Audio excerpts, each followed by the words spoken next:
तर आज आपण एक छोटासा सीझनल बिझनेस बघणार आहोत, तो म्हणजे राखी बनवणं। तर राख्या ह्या वेगवेगळ्या प्रकारे बनवले जातात आणि तुमच्याकडे जे काय मटेरियल असेल त्याच्यापासून तुम्ही राखी बनवू शकतात।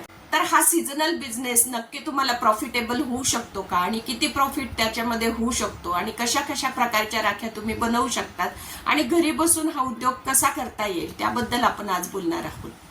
तर राखी बनवण्यासाठी वेगवेगळं मटेरियलची आवश्यकता आहे, परंतु घरातल्या मटेरियल पासून सुद्धा तुम्ही अपसायकलिंग ज्याला पुनर्वापर ज्याला म्हणतो तसं तुम्ही बनवू शकतात।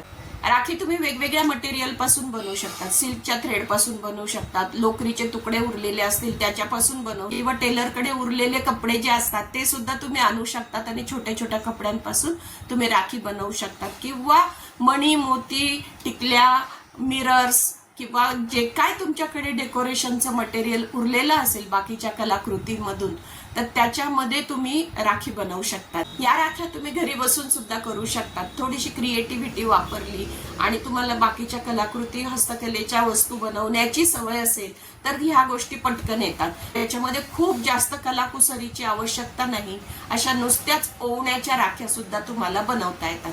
म्हणजे फक्त मणी आणि त्याच्या रंगाचं कॉम्बिनेशन हे केलं तरी सुद्धा राखी होते। याला नॉन पेरिशेबल बिझनेस म्हणतात, म्हणजे खराब न होणाऱ्या गोष्टी याच्यामध्ये वापरलेल्या असतात। तुम्हाला ह्या छोट्या छोट्या ऍक्सेसरीज ज्या आहेत, जेव्हा कधी तुम्हाला वेळ मिळेल तेव्हा थोड्या थोड्या जमवून ठेवता येतात। उदाहरणार्थ लोकरीची छोटी फुलं बनवू शकतात तुम्ही, किंवा तुम्हाला जर सिल्क थ्रेडचे छोटे छोटे तुम्ही गोंडे बनवू शकतात, किंवा सिल्क थ्रेडचे बॉल्स बनवू शकतात, किंवा लोकरीचे छोटे छोटे गोंडे बनवू शकतात तुम्ही। पुढे मी दाखवणारच आहे तुम्हाला। हे राखीला लागणारं छोटं छोटं मटेरियल जे आहे ते तुम्ही एखाद्या बरणीमध्ये ठेवू शकता। दाखवते की अशा बाटल्या आपल्याकडे भरपूर असतात। आता याच्यामध्ये मी फुलं तयार करून ठेवलेले आहेत। एका अशाच बाटलीमध्ये मी गोंडे तयार करून ठेवलेले आहेत। अशा बाटल्यांचा पण उपयोग होतो आणि आपल्याला त्याच्यातून दिसतं सुद्धा की याच्यामध्ये काय ठेवलेलं आहे। तर अशा प्रकारे वर्षभर जरी तुम्ही छोट्या छोट्या वस्तू त्याच्यामध्ये बनवत गेलात तरी सुद्धा तुमच्या राख्या भरपूर प्रमाणात तयार होतात। या राख्यांमध्ये जवळपास 50 ते 100% प्रॉफिट आहे। हा जरी सीझनल बिझनेस असला तरी 3 महिने तरी तुम्हाला काम केलं। आता 1 महिना आपल्याला राहिलेला आहे, त्याच्यामुळे 1 महिन्यामध्ये जेवढं तुम्हाला जमेल तेवढ्या राख्या तुम्ही बनवू शकतात आणि विकू शकतात, किंवा आतापासून तुम्ही ऍडव्हर्टाइज करू शकतात त्याची। पहिल्यांदा तुम्ही घरापासून सुरुवात करा। घरातल्या जितक्या लोकांना हव्या आहेत तितक्या लोकांसाठी राख्या बनवा, त्याचे थोडे तरी पैसे घ्या। घरातल्या लोकांजवळ पैसे मागण्याची आपल्याला लाज वाटते, पण आपल्याला जर छोटा बिझनेस करायचा आहे तर त्याची सुरुवात ही पैशापासूनच व्हायला पाहिजे ना। त्याच्यामुळे त्या मटेरियलची कॉस्ट आणि तुमचे जे प्रॉफिट आहे, भले तुम्ही घरातल्या लोकांपासून कमी घ्या पण घ्या। असं जर केलं तर उत्साह टिकून राहतो, नाहीतर तुम्ही फुकट वाटत गेला ना तर त्याला एक मर्यादा आहे, लिमिटेशन आहेत ना, ते तुम्हाला थांबावं लागतं कुठेतरी। कंटाळा पण येतो तुम्हाला ह्या राख्या किती विकायच्या आहेत त्याचं एक गणित मांडलं पाहिजे की ह्या वर्षी मला 100 विकायच्या आहे, ह्या वर्षी मला 200 विकायच्या आहेत, मी कुठे कुठे ऍडव्हर्टाइज करणार। सुरुवातीच्या ज्या राख्या आहेत ना त्या सोशल मीडियावर तुम्ही टाका, त्याच्यातून ऑर्डर जनरेट होतात का बघा, किंवा छोटे दुकानं आहेत तिथे देऊ शकतात तुम्ही, शाळेमध्ये देऊ शकतात तुम्ही, शाळेजवळ एखादा स्टॉल असेल तर त्याला देऊ शकतात तुम्ही, किंवा स्वयंसेवी संस्था आहे की ज्या उपक्रम करत असतात त्यांना सुद्धा तुम्ही राख्या विकू शकतात। असे बरेचसे प्लॅटफॉर्म आहे, ऑनलाईनचा प्लॅटफॉर्म आहे। परंतु ऑनलाईनच्या प्लॅटफॉर्मला कसं आहे की राखी ही छोटी वस्तू आहे, तुम्हाला तिथे डझनाच्या भावाने किंवा 100च्या पट्टीमध्ये विकाव्या लागतात, तर तुम्हाला त्याचं लॉजिस्टिक परवडतं। आणि ऑनलाईन मध्ये 30 ते 40% घेतले जातात, त्याच्यामुळे राखीची किंमत सुद्धा तेवढी वाढते। परंतु ह्या राख्यांमध्ये डुएल राख्या पण बनवल्या जातात, की काही ठिकाणी भावाला आणि वहिनीला राखी बांधण्याची परंपरा असते, काही ठिकाणी त्या राखी बरोबरच एखादं गिफ्ट देण्याची परंपरा आहे। तर अशा प्रकारे आपण राखी आणि एक छोटंसं गिफ्ट असं जर चांगलं पॅकिंग केलं तर त्याला जास्त पैसे मिळतात। आणि आपल्याला सिंगल सिंगल राख्या जरी बनवायच्या असतील तरी सुद्धा त्या सुबक रीतीने सजवल्या पाहिजे, किंवा वेगवेगळ्या बॅकग्राऊंड असलेल्या छोट्या छोट्या कागदाच्या तुकड्यावर त्या लावल्या पाहिजे, आकर्षक दिसली पाहिजे। पूर्वी राख्यांना एक खाद्यपदार्थ सुद्धा लावले जायचे, म्हणजे कोणी लवंग लावायचं, कोणी वेलदोडा लावायचा, तांदळाच्या तयार केल्या जातात। पण आम्ही तरी खाद्यपदार्थाच्या राख्या कुणालाही रिकमेंड करत नाही। खाद्यपदार्थ हे खाण्यासाठी आहे, एवढा पण आपला देश श्रीमंत नाहीये की खाण्याच्या वस्तू आपण वाया घालवू म्हणून, आणि ते पदार्थ जे आहेत ते खराब सुद्धा होतात।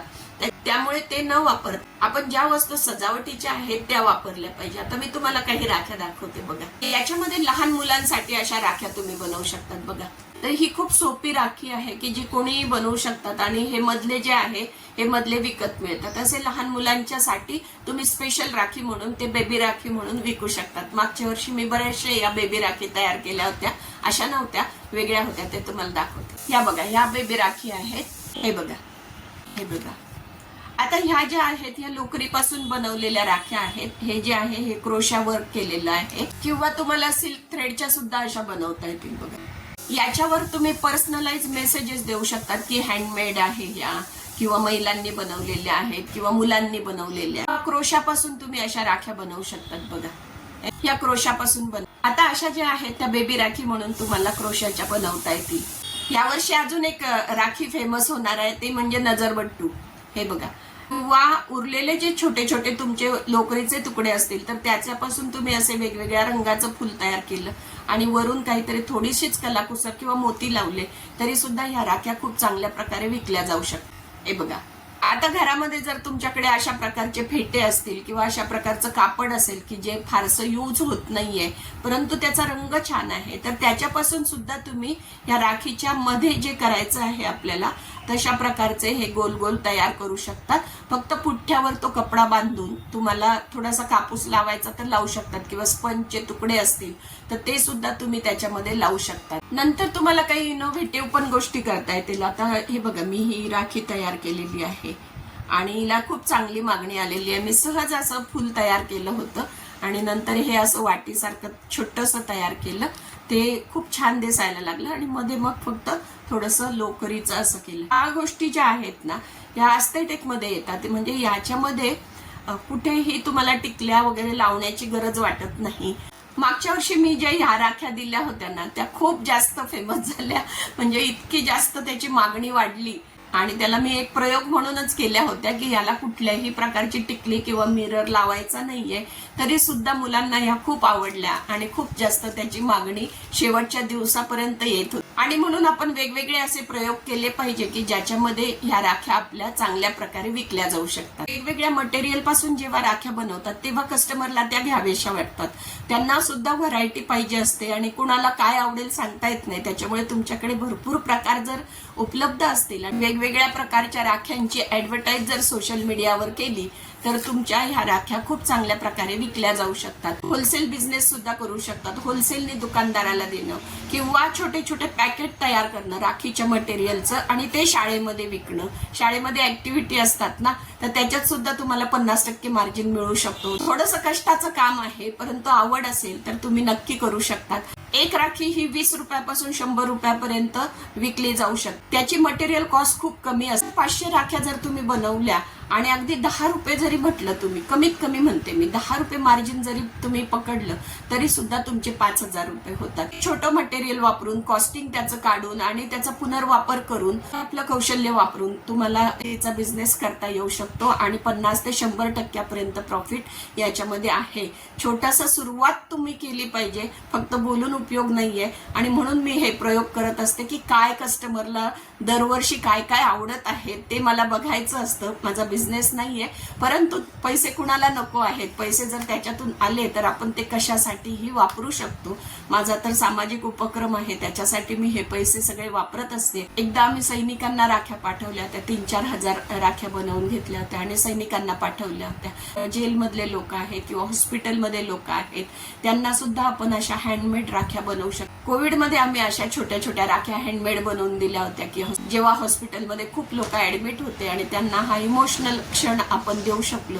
तर अशा प्रकारे वेगवेगळ्या ठिकाणी तुम्ही ह्या देऊ पण शकतात आणि विकू पण शकतात. तर कसा वाटला हा व्हिडिओ तुम्ही नक्की सांगा आणि तुम्ही करतात का राख्या ते पण सांगा. नसाल करत तर सुरुवात सुद्धा तुम्ही करू शकता. धन्यवाद.